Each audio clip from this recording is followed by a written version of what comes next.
Om Swastiastu. Wassalamualaikum warahmatullahi wabarakatuh. Shalom, namo buddhaya, salam kebajikan dan salam harmoni.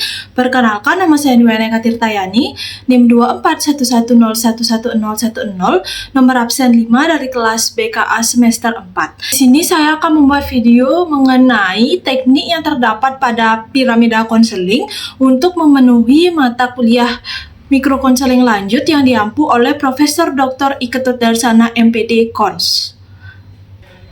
Influencing skill merupakan kemampuan konselor yang mempengaruhi konseli dalam proses konseling. Keterampilan ini digunakan untuk membantu konseli itu berubah ke arah yang lebih baik melalui saran, umpan balik, arahan, ataupun motivasi. Nah, skill ini terdiri dari beberapa bagian. Yang pertama ada direktif, yakni kemampuan konselor mengarahkan dan menunjukkan arah yang lebih baik dalam proses konseling.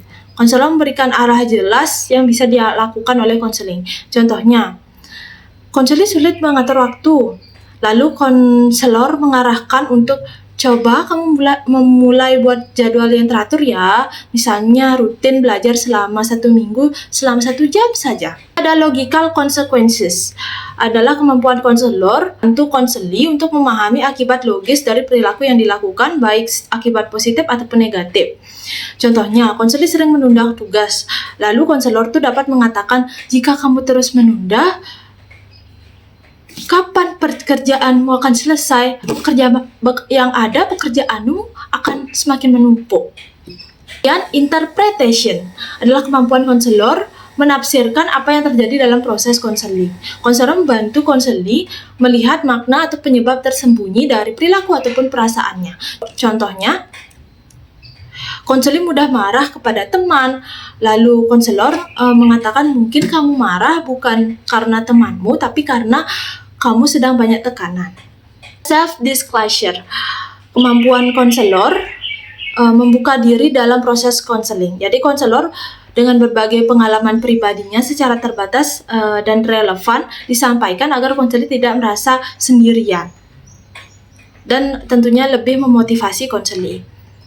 Contohnya, konseli takut presentasi di kelas, lalu konselor dapat mengatakan, saya juga dulu pernah kok takut presentasi di kelas.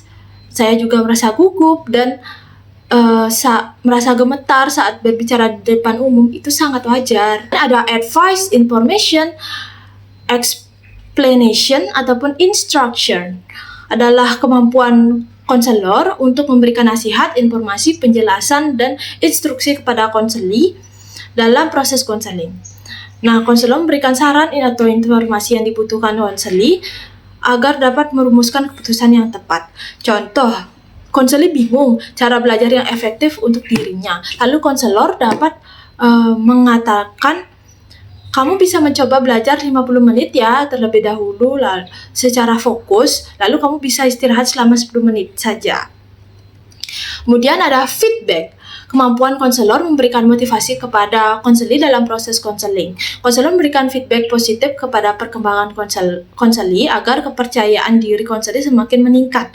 Contoh, konseli mulai berani berbicara terbuka. Lalu konselor mengatakan, perubahan kecil yang kamu lakukan sudah sangat baik ya. Seperti itu. Kemudian ada influencing summary. Kemampuan konselor memberikan ringkasan kepada konseli dalam proses konseling. Nah, konselor merangkum hasil pembicaraan, solusi dan strategi yang dilakukan konseli.